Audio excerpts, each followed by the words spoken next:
Senator Ronald De La Rosa is recognized.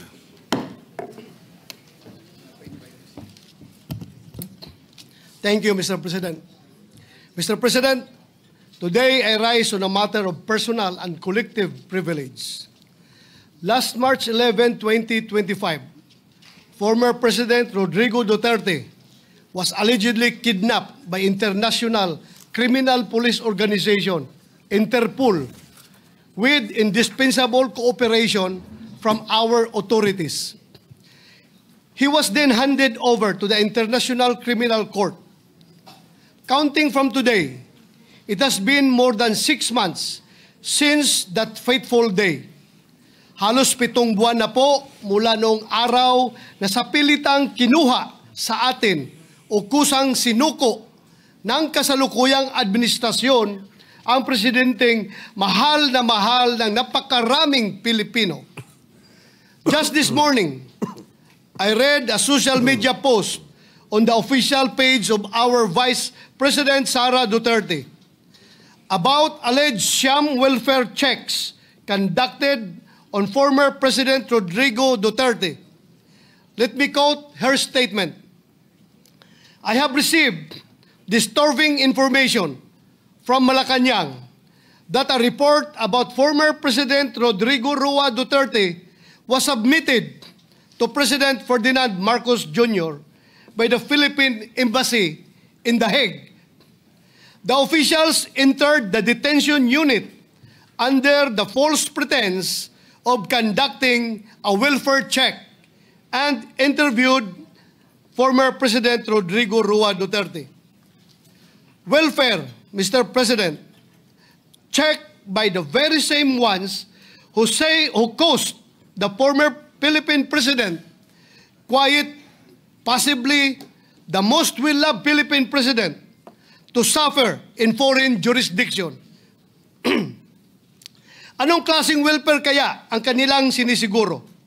At kaninong welfare?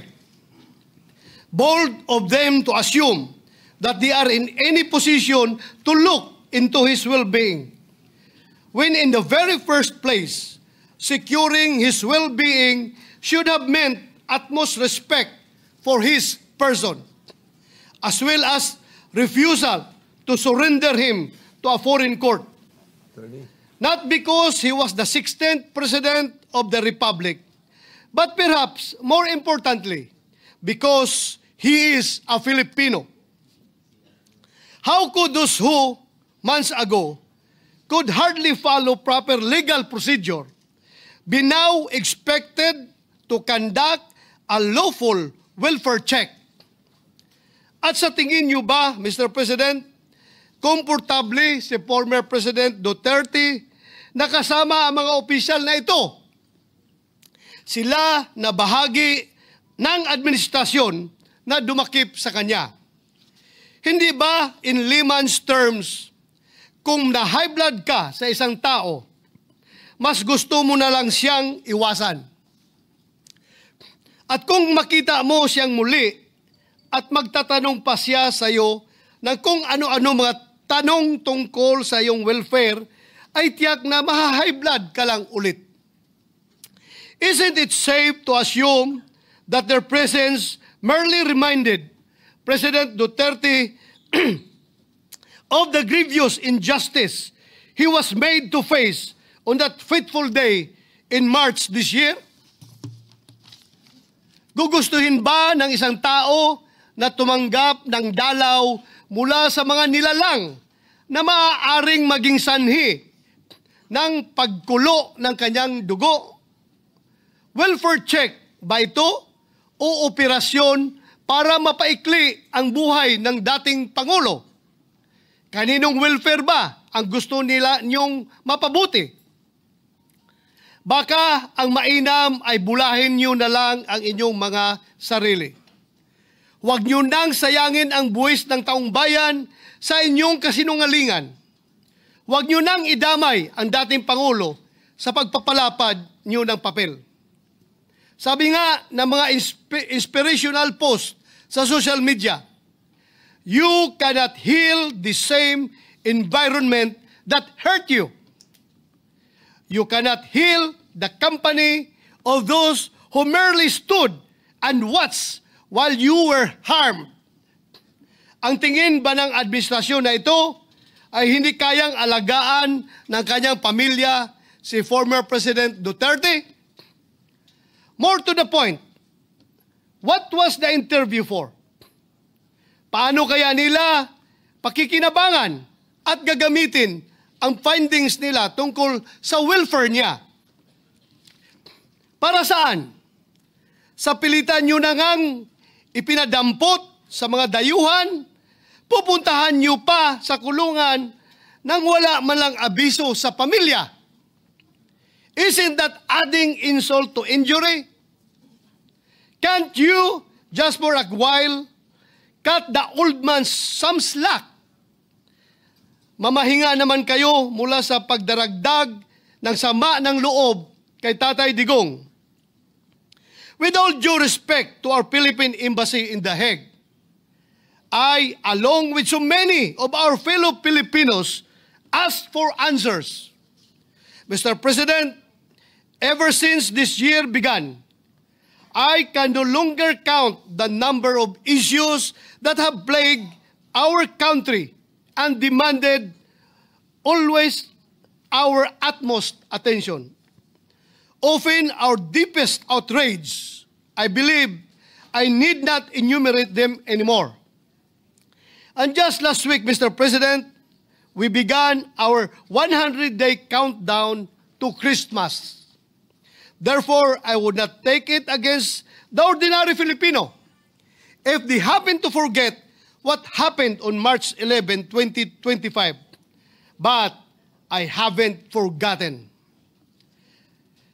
If PRRD to some, Tatay Digong to so many of us, and Mayor Rudy for me, is a man whose destiny clearly, unequivocally preceded him. Para sa isang mayor na nagdadrive ng taxi upang ikutin ang kanyang syudad at siguraduhing maayos at payapa ito, lalo na sa gabi. A man who faced the city's problems head-on rather than shy away from them or let his officials take the blows. With a man like that, the presidency was therefore practically a done deal. No one else, I repeat, no one else in our lifetime had or will ever have the presidency cut out for him. None except Rodrigo Duterte. Dapat lang talaga na naging presidente siya. Imagine the preposterousness he must endure. This man is now imprisoned in a foreign country, having been surrendered to a foreign court by his own government. Those who hold him in custody, who cannot even correctly pronounce his name, are the same ones who now exercise jurisdiction and authority over him, now being welfare checked by the officials of this administration who help ensure his imprisonment under those of a foreign tongue. Again, I say preposterous, Mr. President. Sabi ng mga eksperto, ang average life expectancy ng isang Filipino male sa taong 2024 ay 71. 71.79 years old. Mr. President, sa kasalukuyan, si President Duterte raw ay may deteriorating cognitive condition na, ayon sa kanyang legal team. Hindi na raw po fit to stand trial at butot balat na lang daw at hirap ng tumayo. Kung pagkaiisipin, kung nasa 72 years old ang life expectancy ng isang lalaki dito sa atin, ibig sabihin, si President Duterte ay nabigyan na ng Panginoon ng bonus. Almost 10 years, He is now 82 years old. Siyempre, pinagpapasalamat natin yan. And yet,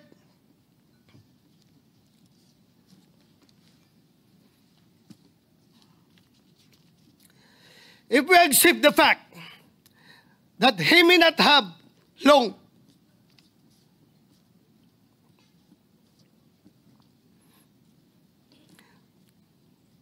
I hope with all my heart that he leaves this world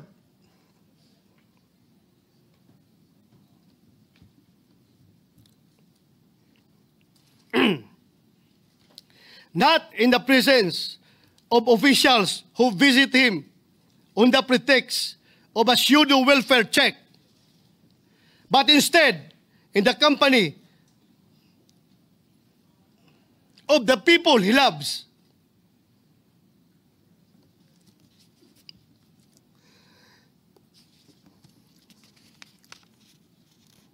And who truly care for him. Since none of us here can even hope to match his patriotism, let us at least strive to be half as nation-loving as he was, as he still most certainly is. Kung gusto po natin magpakita ng malasakit sa ating dating Pangulong Duterte. Kung talagang gusto po natin masiguro na lagi siyang nasa mabuting kalagayan, ang nakikita ko pong isa sa mga solusyon ay masuportahan ng bulwagang ito ang kanyang interim release. Or more conservatively, let us at least take up proposed Senate Resolution number 18 or resolution expressing the sense of the Senate strongly urging the Philippine government to advocate before the International Criminal Court for the interim release of former President Rodrigo Roa Duterte in a form of house arrest arrangement in a residence in The Hague, the Netherlands. Hindi naman siguro kalabisan ang hiling na yan. Sa tingin ko ay hindi naman sobra. Lalo na't magpapasko na. I therefore urge this august body for proposed Senate Resolution number 18 to finally be included in our agenda. I am asking this not just as a senator, but as a Filipino who believes that one of the best, most patriotic among us who ever lived does not deserve to spend his remaining years in a foreign prison that does not even speak his language, much less feel like home. In the end, perhaps, this is the least that we can do in the name of all that he has done for this nation. Maraming salamat, Mr. President.